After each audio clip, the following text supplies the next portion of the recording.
Welcome back to air traveller. എല്ലാവർക്കും ചാനലിലേക്ക് സ്വാഗതം. അപ്പോൾ നമ്മളിപ്പോൾ ഉള്ളത് പന്തീരങ്കാവ് ഹൈലൈറ്റ് മാളിൻ്റെ ഫ്രണ്ടിലാണുള്ളത്. ഇവിടെ നിന്ന് നമ്മൾ രാമനാട്ടുകര ഭാഗം വരെയുള്ള ദേശീയപാതയുടെ ഏറ്റവും പുതിയ കാഴ്ചയാണ് ഇന്ന് നമ്മൾ അപ്ഡേഷൻ ചെയ്യാൻ വേണ്ടി ഉദ്ദേശിക്കുന്നത്. അപ്പോൾ നമ്മൾ അധികം വലിച്ചു കിട്ടുന്നില്ല, നേരെ നമ്മൾ വീഡിയോയിലേക്ക് പോകണം. അപ്പോൾ ചാനൽ കാണുന്ന ആരെങ്കിലുമൊക്കെ ചാനൽ സബ്സ്ക്രൈബ് ചെയ്യാതെ കാണുന്നുണ്ടെങ്കിൽ ഒന്ന് സബ്സ്ക്രൈബ് ചെയ്ത് സപ്പോർട്ട് ചെയ്ത് മാത്രം പറഞ്ഞുകൊണ്ട് നമ്മൾ നേരെ മാളിൻ്റെ ഫ്രണ്ട് ഭാഗത്താണുള്ളത്. അപ്പോൾ ഇവിടെ കാറ് വരി പാതയുടെ താറിങ് പൂർത്തിയായിക്കൊണ്ടിരിക്കുന്നൊരു ഭാഗമാണ്. ഇവിടുന്ന് നമ്മൾ ഹൈലൈറ്റ് മാളിൻ്റെ ഫ്രണ്ട് ഭാഗത്തേക്ക് അവിടത്തേക്ക് എലിവേറ്റഡ് ഹൈവേ ഇവിടെ നിന്നാണ് തുടങ്ങുന്നത്. അപ്പോൾ ഇവിടെയൊക്കെ ക്രാഷ് ബാരിയറിൻ്റെ വർക്കൊക്കെ കഴിഞ്ഞ് പിന്നെ അതേപോലെ ഇപ്പം നിലവിൽ നടന്നുകൊണ്ടിരിക്കുന്നത് ഡ്രൈനേജിൻ്റെ വർക്കാണ്. ഡ്രൈനേജിൻ്റെ കോൺക്രീറ്റും കാര്യങ്ങളൊക്കെയാണ് ഇപ്പോൾ നടന്നുകൊണ്ടിരിക്കുന്നത്. അതേപോലെ 6 വരിപ്പാത ഉയർന്നു പോകുന്നതിൻ്റെ സൈഡ് വാളും കാര്യങ്ങളൊക്കെ ക്രാഷ് ബാരിൻ്റെ കോൺക്രീറ്റും കാര്യങ്ങളൊക്കെ നടന്നുകൊണ്ടിരിക്കുന്നത്. ക്രാഷ് ബാരിയറിൻ്റെ കമ്പിയൊക്കെ കെട്ടി കഴിഞ്ഞിട്ടുണ്ട്. ഹൈലൈറ്റ് മാളിൻ്റെ തൊട്ട് മുന്നേ ഉള്ള പ്രദേശമാണിത്. ഇപ്പോൾ ഇവിടെ 6 വരിപ്പാതയുടെയും താറിങ് കഴിഞ്ഞു. ക്രാഷ് ബാരിയറിൻ്റെ 2 സൈഡുള്ള സെൻട്രലും അതോടൊപ്പം തന്നെയുള്ള 1 സൈഡിലുള്ള ക്രാഷ് ബാരിയറിൻ്റെ വർക്ക് കഴിഞ്ഞു. ഇനി ലെഫ്റ്റ് സൈഡിലെ ക്രാഷ് ബാരിയറിൻ്റെ വർക്കാണ്. അവിടെ കമ്പിയൊക്കെ കെട്ടി കഴിഞ്ഞിട്ടുണ്ട്. അതിന് കോൺക്രീറ്റിങ്ങിൻ്റെ വർക്കാണ് ബാക്കിയുള്ളത്. ഇവിടെ നിന്ന് അങ്ങോട്ട് എലിവേറ്റഡ് ഹൈവേ ആയിട്ട് ദേശീയപാത കടന്നു വന്നത്. അപ്പോൾ അതിൻ്റെ വർക്കാണിപ്പോൾ ഇവിടെ നടന്നുകൊണ്ടിരിക്കുന്നത്. അപ്പോൾ നമ്മളെ പഴയ ദേശീയപാതയാണിത്. അപ്പോൾ ഇവിടെ വർക്ക് നല്ല രീതിയിൽ KMCയുടെ ഭാഗത്തു നിന്ന് പുരോഗമിച്ചു കൊണ്ടിരിക്കുന്ന ഒരു കാഴ്ചയാണ് നമുക്ക് കാണാൻ സാധിക്കുന്നത്. അപ്പോൾ നേരത്തെ ഉണ്ടായിരുന്ന താറിങ് ചെയ്ത പ്രദേശമാണ്. അപ്പോൾ നമ്മൾ ഹൈലൈറ്റ് മാളിനോട് ചേർന്നിട്ടുള്ള പ്രദേശത്ത് തകൃതിയായിട്ട് വർക്കുകൾ നടന്നുകൊണ്ടിരിക്കുന്ന ഒരു കാഴ്ചയാണ്. അപ്പോൾ ഇവിടെ നിന്ന് അങ്ങോട്ടാണ് നമ്മളെ ദേശീയപാത ഉയർന്നു പോകുന്നത്. അപ്പോൾ അതിൻ്റെ ഭാഗമായിട്ട് ഇവിടെയൊക്കെ മണ്ണടിച്ച് കഴിഞ്ഞിട്ടുണ്ട്. ഇനി കുറച്ചുകൂടി മണ്ണടിച്ച് ഉയർത്തിയതിന് ശേഷം നമ്മളെ കാണുന്ന കോൺക്രീറ്റിങ് കഴിഞ്ഞ ആ ഒരു എലിവേറ്റഡ് ഹൈവേയോടത്ത് ലിങ്ക് ചെയ്യേണ്ടതുണ്ട്. അപ്പോൾ അതിനുള്ള വർക്കുകളാണ് ഇപ്പോൾ നടന്നുകൊണ്ടിരിക്കുന്നത്. പിന്നെ അതേപോലെ തന്നെ ദേശീയപാതയിൽ നല്ല രീതിയിലുള്ള ട്രാഫിക് ബ്ലോക്ക്, സർവീസ് റോഡിലൂടെ വാഹനങ്ങൾ പോകുന്നതുകൊണ്ട് ഈ വൈകിട്ട് സമയത്ത് നല്ല രീതിയിലുള്ള ട്രാഫിക് ബ്ലോക്ക് ഉണ്ട്. അപ്പം നമ്മളിന്ന് വീഡിയോ എടുക്കുന്നത് 8 ഓഗസ്റ്റ് 2024 ടൈം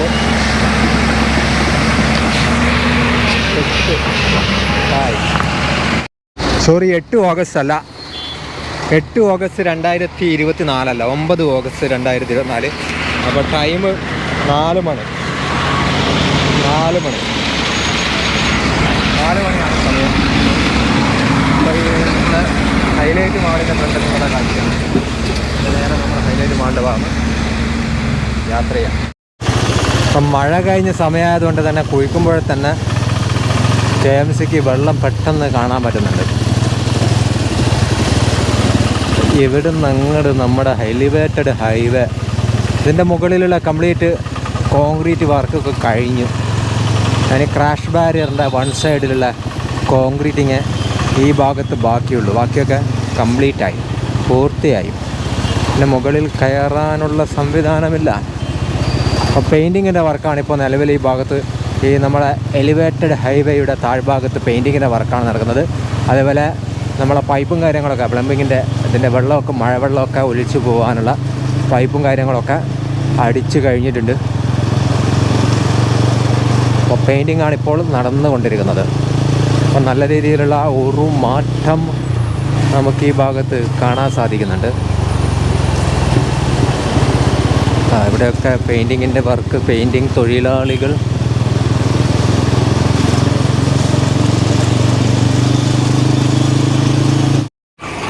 നമ്മളെ ഹൈലൈറ്റ് മാള് കഴിഞ്ഞിട്ടുള്ള പ്രദേശത്തുള്ള പാറകൾ, ഭീമാകാരമായ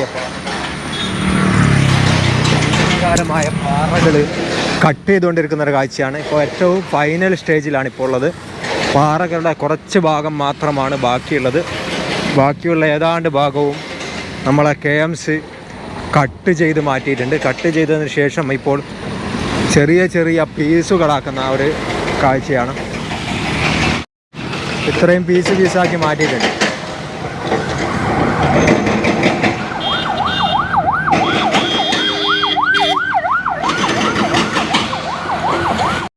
നമ്മൾ ഹൈലൈറ്റ് മാളിൻ്റെ ഫ്രണ്ടിലാണുള്ളത്. ഇപ്പോൾ ശരിക്ക് ദേശീയപാത വന്നതിന് ശേഷം ഹൈലൈറ്റ് മാൾ ശരിക്കും കുന്നിൻ്റെ മുകളിൽ നിൽക്കുന്ന ഒരു കാഴ്ചയാണ് നമുക്ക് കാണാൻ സാധിക്കുന്നത്.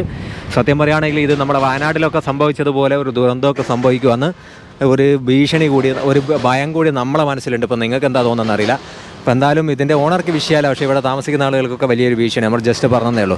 നമ്മുടെ ഹൈലൈറ്റ് മാളിൻ്റെ ഫ്രണ്ടിൽ നിന്ന് എലിവേറ്റഡ് ഹൈവേ വരുമ്പോൾ ജസ്റ്റ് ഈ ഭാഗത്തൂടെ പാസ് ചെയ്ത് പോകുമ്പോൾ ആ എലിവേറ്റഡ് ഹൈവേ താഴ്ത്തേണ്ട ആവശ്യമില്ലായിരുന്നു ശരിക്കും. ആ എലിവേറ്റഡ് ഹൈവേ കുറച്ചുകൂടി പൊന്തിച്ചുകൊണ്ട് ചെറിയ രീതിയിൽ സ്ലോപ്പാക്കിക്കൊണ്ട് ഈ ഭാഗത്തു കൂടെ സഞ്ചരിച്ചിട്ടുണ്ടെങ്കിൽ ഒരുപക്ഷെ ഇത്രയും പാറകൾ നമുക്ക് കട്ട് ചെയ്യേണ്ട ആവശ്യമില്ലായിരുന്നു. ഇപ്പോൾ നമ്മൾ ശരിക്കും പ്രകൃതിക്ക് ദോഷമില്ലാത്ത രീതിയിൽ ശാസ്ത്രീയമായിട്ട് പ്രകൃതിയെ സംരക്ഷിച്ചുകൊണ്ട് ദേശീയപാതയൊക്കെ നിർമ്മിക്കുകയാണെങ്കിൽ കുറച്ചൊക്കെ അപകടം നമുക്കും ഒഴിവാക്കാൻ സാധിക്കും. നാളെ പിറ്റേന്ന് കുന്നിടിഞ്ഞ് വീണിട്ടും ബിൽഡിങ് പൊളിഞ്ഞ് വീണിട്ടൊന്നും നമ്മൾ നിലവിളിച്ചിട്ടും പിന്നെ ദുരന്ത നിവാരണമൊക്കെ നടത്തിയൊന്നും കാര്യമൊന്നുമില്ല. ജസ്റ്റ് നമ്മൾ പറഞ്ഞതാണ്. നിങ്ങൾ ഇത് ഓർത്ത് വെച്ചോ, കാരണം നമ്മൾ പറയുന്നതിൽ എന്തെങ്കിലുമൊക്കെ കാര്യമില്ല നിങ്ങൾ ഓർത്ത് വെച്ചോ. കാരണം ഇതിൻ്റെ കിടപ്പ് അങ്ങനെയാണ്. കാരണം പാറയുടെ മുകളിൽ കുറച്ച് മണ്ണുകൾ മാത്രമേ ഉള്ളൂ. അപ്പോൾ ആ മണ്ണുകൾ നീങ്ങിക്കഴിഞ്ഞാൽ സ്വാഭാവികമായിട്ട് അതിൻ്റെ മതിലും ബിൽഡിങ്ങുകളൊക്കെ താഴെ പോരും. അത് നമ്മൾ ജസ്റ്റ് കണ്ടോന്ന് പറഞ്ഞാണ്.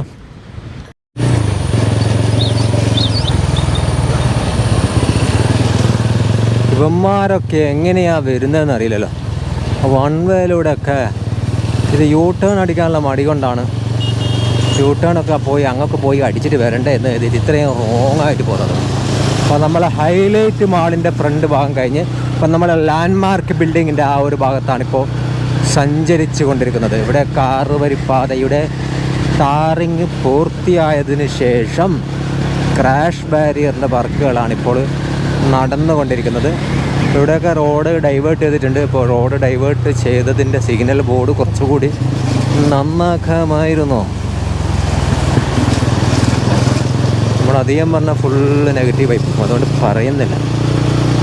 കാരണം നെഗറ്റീവ്സുകൾ കേൾക്കാൻ പൊതുവെ ആളുകൾക്ക് താല്പര്യമില്ല. അപ്പം അങ്ങനെയാണ്. അതിപ്പോൾ സേഫ്റ്റി ആണെങ്കിൽ പോലും, സേഫ്റ്റിയുടെ ഭാഗമായിട്ട് നമ്മൾ പോരായ്മകൾ പറയുന്നതാണെങ്കിൽ പോലും. അപ്പം നമ്മൾ ഹൈലൈറ്റ് മാൾ കഴിഞ്ഞ് കുറച്ച് മുന്നോട്ട് പോകുമ്പോൾ എന്നാൽ പഴയ ദേശീയപാതയിലൂടെ തന്നെയാണ് യാത്ര. ഈ ഭാഗത്തൊക്കെ ഇനിയും ഒരുപാട് വർക്കുകൾ പുരോഗമിക്കേണ്ടത്. ഇവിടെയൊക്കെ നല്ല രീതിയിൽ മണ്ണടിച്ച് ഉയർത്തിയിട്ടാണ് ദേശീയപാത കടന്നു പോവുക. ശരിക്ക് കുറച്ചൊക്കെ നമ്മൾ ദേശീയപാതയുടെ വർക്കെടുക്കുമ്പോൾ ഇപ്പോഴാണ് നമ്മൾ വയനാട് സംഭവ വികാസങ്ങൾക്ക് ശേഷം നമ്മളൊന്ന് ആലോചിക്കേണ്ടതാണ്. കാരണം മറ്റൊന്നല്ല, എല്ലായിടത്തും പാറകളൊക്കെ ഇടിച്ച് നിരത്തി ഇത് കംപ്ലീറ്റ് സ്ട്രെയിറ്റ് ആയിട്ട് തന്നെ ഒരു കാറ്റവും ഇല്ലാതെ നല്ല രീതിയിൽ സ്ലോപ്പെല്ലാം നല്ല രീതിയിൽ ഒരു കുന്നുകളൊന്നും ഇല്ലാതെ ദേശീയപാത കടന്നു പോകണമെന്ന് വാശി പിടിക്കുന്ന സത്യത്തിൽ മണ്ടത്തരാണ്. ചെറിയ രീതിയിൽ കുന്നുകളും കാര്യങ്ങളൊക്കെ ആവാം. അങ്ങനെയാണെങ്കിൽ പ്രകൃതിയൊക്കെ നമുക്ക് ആസ്വദിച്ചുകൊണ്ട് പ്രകൃതിക്ക് ദോഷകരമല്ലാത്ത രീതിയിൽ നമുക്ക് യാത്ര ചെയ്യാൻ പറ്റുള്ളൂ. ശരിക്കും ചൈനയിലൊക്കെ നമ്മൾ കാണുന്നില്ല. ചൈനയിലൊക്കെ പലയിടത്തും പല ബ്രിഡ്ജുകൾ, ഗ്ലാസ് ബ്രിഡ്ജ്, എല്ലാ കാര്യങ്ങളും അവർ ചെയ്യുന്നുണ്ട്. പക്ഷെ അത് ആ ഒരു പ്രകൃതിയോട് ഇണങ്ങിച്ചേർന്നുകൊണ്ടാണ് അവിടെ വികസനം നടപ്പിലാക്കുന്നത്. അതേ രീതിയിൽ നമ്മുടെ നാട്ടിൽ അത്തരത്തിലുള്ള വികസനങ്ങളൊക്കെ ചിന്തിക്കേണ്ട സമയം നമ്മളിപ്പോൾ ആയിട്ടുണ്ട്. കാരണം പലയിടത്തും നമ്മളിപ്പോൾ കണ്ട് വലിയ ദുരന്തങ്ങളൊക്കെ കണ്ട് അതിനുശേഷം നമ്മൾ കുറേ ഫണ്ട് ശേഖരിച്ചിട്ടും കുറച്ച് ആളുകൾ ദുരിതാശ്വാസ പ്രവർത്തനം നടത്തിയിട്ടും കുറച്ച് സർക്കാർ ഫണ്ട് പ്രഖ്യാപിച്ചിട്ട് പുനരധിവാസം നടത്തിയിട്ടൊന്നും കാര്യമില്ല. പ്രകൃതിയെ സംരക്ഷിക്കുന്ന രീതിയിലുള്ള വികസനമാണ് സത്യത്തിൽ വേണ്ടത്. അപ്പം നമ്മളെ ഗ്രീൻഫീൽഡ് ഹൈവേ എന്നൊക്കെ പറഞ്ഞുകൊണ്ട് പുതിയ ഹൈവേ ഒക്കെ കേരളത്തിൽ വരുന്നുണ്ട്. അപ്പോൾ അതൊക്കെ നമ്മൾ കാട്ടിലും അതേപോലെ ഇത്തരത്തിലുള്ള കുന്നുകളും മരങ്ങളൊക്കെ കയറിക്കൊണ്ടുള്ള ഹൈവേകളാണെന്ന് പറയുന്നത് കുഴപ്പമില്ല. പക്ഷേ പ്രകൃതിയെ നമ്മൾ നശിപ്പിച്ച് കഴിഞ്ഞാൽ പ്രകൃതി നമുക്ക് അതിൻ്റെ ഇരട്ടിയായിട്ട് നമുക്ക് പണി ഇങ്ങോട്ട് തരുമെന്നാണ് നമ്മൾ വയനാട് പോലെയുള്ള സംഗതികൾ നമ്മൾ ഓർമ്മിപ്പിക്കുന്നത്. പ്രത്യേകിച്ച് ഈ സമയത്ത് നമ്മൾ ഇത്തരം കാര്യങ്ങൾ പറഞ്ഞില്ലേ പിന്നെ ഏത് സമയത്താണ് നമ്മൾ ഇത്തരം കാര്യങ്ങൾ ഓർമ്മിപ്പിക്കുക എന്നതുകൊണ്ട് ഓടി മാത്രമാണ് നമ്മൾ പറഞ്ഞത്. അപ്പോൾ നമ്മളെ പന്തീരങ്കാവ് ഹൈലൈറ്റ് മാളൊക്കെ കഴിഞ്ഞ് നമ്മൾ അഴിഞ്ഞിലം ഭാഗത്തേക്ക് നമ്മൾ സഞ്ചരിക്കുകയാണ്. അപ്പോൾ ഇവിടെയൊക്കെ നമ്മളെ പുതിയ 6 വരിപ്പാതയുടെ കംപ്ലീറ്റ് ടാറിങ്ങും നമ്മുടെ ഓവർ പാസേജ് എന്ന് പറഞ്ഞാൽ നമ്മളെ എലിവേറ്റഡ് ഹൈവേയുടെ 6 വരി ടാറിങ് ചെയ്തു. ക്രാഷ് ബാരിയറിൻ്റെ വർക്കുകളൊക്കെ കോൺക്രീറ്റിങ്ങൊക്കെ കഴിഞ്ഞു. പിന്നെ അതേപോലെ നമ്മളെ 3 വരിപ്പാത വേർതിരിക്കുന്ന 6 വരിപ്പാതയെ വേർതിരിക്കുന്ന ഭാഗത്തുള്ള ക്രാഷ് ബാരിയർ, ഈ ഭാഗത്തൊക്കെ റെഡിമെയ്ഡ് ക്രാഷ് ബാരിയറാണ് വരുന്നത്. അല്ല 3 സൈഡിലും അതേപോലെ തന്നെ റെഡിമെയ്ഡ് ക്രാഷ് ബാരിയർ തന്നെയാണ് വരുന്നത്. അതൊക്കെ ഫിക്സ് ചെയ്ത് കഴിഞ്ഞു. ഇനി അടുത്തതായി പെയിൻറ്റിങ്ങിൻ്റെ വർക്കുകളാണ് ഇവിടെ നടക്കാനുള്ളത്. ഇതിൽ നമുക്ക് പാസ് ചെയ്യാൻ പറ്റില്ലേ? ഇല്ല. നമ്മൾ ഹൈലൈറ്റ് മാൾ കഴിഞ്ഞ് പന്തീരങ്കാവം തന്നെ നമ്മളെ അഴിഞ്ഞിലം ഭാഗത്ത് രാമനാട്ടുകര ഭാഗത്തേക്ക് പോകുമ്പോഴുള്ള നമ്മൾ എലിവേറ്റഡ് ഹൈവേ ആണ്. ആ എലിവേറ്റഡ് ഹൈവേയുടെ നമ്മളെ ഗേഡറുകൾ പരസ്പരം ലിങ്ക് ചെയ്യുന്നതിൻ്റെ ഭാഗമായിട്ടുള്ള കമ്പികളൊക്കെ കട്ട് ചെയ്ത് ഇവിടെ കോൺക്രീറ്റിങ്ങും മറ്റു കാര്യങ്ങളൊക്കെ ചെയ്യുന്ന വർക്കാണ് ഇപ്പോൾ ഇവിടെ നടന്നുകൊണ്ടിരിക്കുന്നത്. ഫോർ എക്സാമ്പിൾ ഇതേ രീതിയിലുള്ള വർക്ക്, ഈ രീതിയിലുള്ള വർക്കിൻ്റെ നടക്കാൻ വേണ്ടിയിട്ടുള്ള അതിൻ്റെ മുന്നേയുള്ള നിർമ്മാണ പ്രവർത്തനമാണ്. അപ്പോൾ അതാണ് ഇവിടെ നടന്നുകൊണ്ടിരിക്കുന്നത്. അപ്പോൾ ഈ ഭാഗങ്ങളിലൊക്കെ 6 വരി പാതയും കംപ്ലീറ്റ് താറിങ് പൂർത്തിയായി, ക്രാഷ് ബാരിയർ എല്ലാ വർക്കും പൂർത്തിയായി. നല്ല രീതിയിലുള്ള ടേണിങ് കൂടിയുള്ള ഒരു പ്രദേശമാണിത്. അപ്പോൾ നമ്മളിവിടെ ഏകദേശം വൈൻഡപ്പ് ചെയ്യാൻ സമയമായിട്ടുണ്ട്. സർവീസ് റോഡ് നല്ല രീതിയിലുള്ള താഴ്ചയിലാണ്. നമ്മളെ കാറൊക്കെ പോകുമ്പോൾ ഒരു കളിപ്പാട്ടം പോലെ നിങ്ങൾക്ക് ഫീൽ ചെയ്യുന്നില്ല? അത്യാവശ്യം കുഴപ്പമില്ലാത്ത രീതിയിൽ താഴ്ചയുള്ള ഒരു പ്രദേശമാണിത്. അപ്പം നേരത്തെ നമ്മൾ അതിലെ പോയപ്പോൾ റോഡ് ക്ലോസ് ചെയ്തിരുന്നു. അപ്പം അഴിഞ്ഞിലം രാമനാട്ടുകര ഭാഗത്തേക്ക് നമ്മൾ ദേശീയ പാതയിലൂടെ സഞ്ചരിച്ചു നോക്കുക.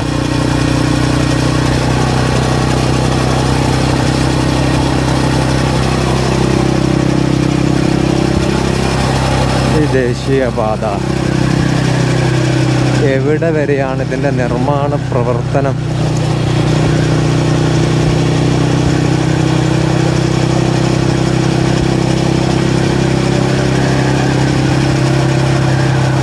ഈ ഭാഗത്തൊക്കെ കംപ്ലീറ്റ് സ്ട്രീറ്റ് ലൈറ്റുകളൊക്കെ വൺ സൈഡിൽ സ്ഥാപിച്ച് കഴിഞ്ഞു കേട്ടോ. ഇനി വൺ സൈഡിലല്ല, ചിലയിടത്ത് കുറച്ച് ഒരു 5-8 സ്ട്രീറ്റ് ലൈറ്റ് വൺ സൈഡിൽ വെച്ചില്ല എന്നത് മാറ്റി നിർത്തിക്കഴിഞ്ഞാൽ ഈ ഭാഗത്ത് ഏകദേശവും സ്ട്രീറ്റ് ലൈറ്റുകളൊക്കെ KMC സ്ഥാപിച്ച് കഴിഞ്ഞിട്ടുണ്ട്. 6 വരി പാതയും താരയ്ക്ക് പൂർണ്ണമായും പൂർത്തിയാക്കിയിട്ടുണ്ട്. പക്ഷെ ഇതിൻ്റെ മുകളിൽ ഇനിയും ഒരു ലെയർ താരിങ്ങും കൂടി ചെയ്യാനുണ്ട്. ആ വർക്കാണ് ഈ ഭാഗത്ത് ബാക്കിയുള്ളത്. ഈ വീഡിയോ നമ്മൾ ഇവിടെ വൈൻഡപ്പ് ചെയ്യുകയാണ്. അപ്പോൾ ചാനൽ ആരെങ്കിലുമൊക്കെ ലൈക്ക് ചെയ്യാൻ വിട്ടുപോയിട്ടുണ്ടെങ്കിൽ ഇഷ്ടപ്പെട്ടാൽ ഒന്ന് ഷെയർ ചെയ്യുക, അതോടൊപ്പം തന്നെ ഒരു ലൈക്ക് അടിക്കുക എന്നൊക്കെ പറഞ്ഞു നമ്മൾ ഈ വീഡിയോ എന്തായാലും ഇവിടെ വൈൻഡപ്പ് ചെയ്യാറ്. അടുത്ത വീഡിയോ ആയിട്ട് വരാം.